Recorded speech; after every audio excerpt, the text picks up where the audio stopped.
Doctor, you hit on the third leading cause of death in the United States, and I'm sure most of us could figure it's either heart-related or cancer or diabetes, things like that. Can you clue us into what that is and why?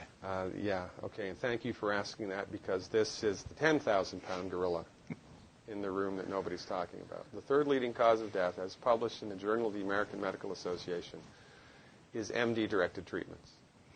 This means you go to a medical doctor, an MD. He gives you a treatment and you die from it. According to the United States Department of Health and Human Services, 15,000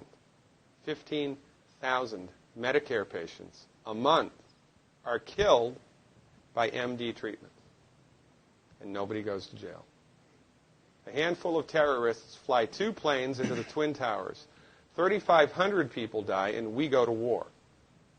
But 15,000 people a month are killed by medical doctor treatments, and we don't bat an eyelash.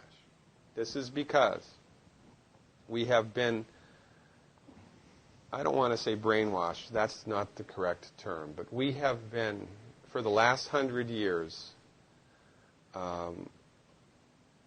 kind of led into this false belief. You know, I think it was Marcus Welby that started it, that the medical doctor is king and knows everything about everything. And really, you need to just shut up and follow your medical doctor's advice. Most people in the United States have no idea at all of the history of the evolution of medicine in the United States. In the early 1900s, it was a relatively level playing field between the chiropractors, the osteopaths, the homeopaths, and the MDs. In 1915, 1920, there was something called the Flexner Report.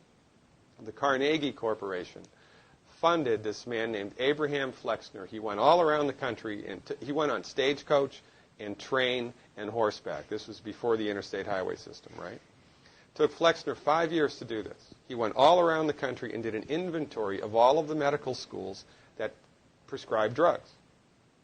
He brought the list back to the Carnegies, who owned drug companies, and then the Carnegies and the Rockefellers gave millions of dollars of free money to the medical schools and hospitals in the United States that were prescribing drugs.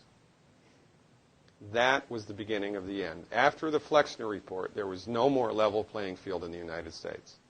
And the MDs started a juggernaut that's taken off. Most people in the United States think that the predominant medicine here, MD-directed pharmaceutical medicine, we think that those guys are top dog because their therapeutics are better than the homeopaths or the naturopaths or the chiropractors. It's not. They're in the driver's seat because of political and financial coalitions that were built at the turn of the century that most people have no idea of at all. And it's a gigantic problem. And I mean, it's crazy, right? It's the third leading cause of death. And yet, when the government makes noise about messing with people's insurance, everybody freaks out. Mm-hmm. And that's a whole other thing to talk about, isn't it? Because what is medical insurance? When you buy medical insurance, what are you doing? You're betting that you're going to get so sick you will not be able to afford it. Mm-hmm. Right? Yeah. Right.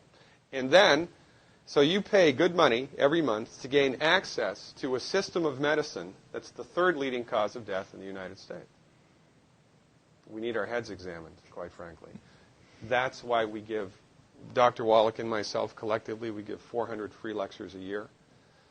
And we're building a grassroots network because people don't know this. I mean, I come to my lectures and they look at me and say, couch potatoes live longer? Medical doctors, the third leading cause of death? You know, what's going on here? We're like the people, in Galileo's time saying, hey, everybody, it's the sun that's at the center of the solar system, not the Earth. Well, hey, everybody, the Earth is round, it's not flat. Or, hey, everybody, slavery's a bad thing.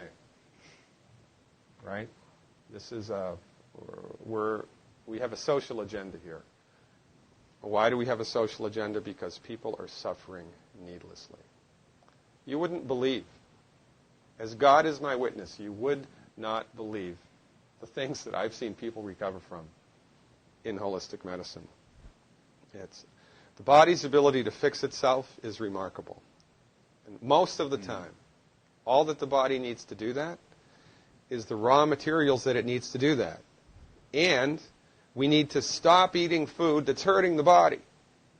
You know, if you put diesel fuel in an unleaded engine, even if it's a brand new Ferrari, it's going to run like crap if it runs at all. And there's nothing wrong with the car, it just had the wrong fuel. It's the same with the human body. You give the human body the raw materials that it needs, clean up the diet, Superman, Superwoman. And you know, if you don't get to super status, then at least your blood pressure normalizes, at least your arthritis goes away, at least your anxiety and panic attacks go away, and you can sleep through the night.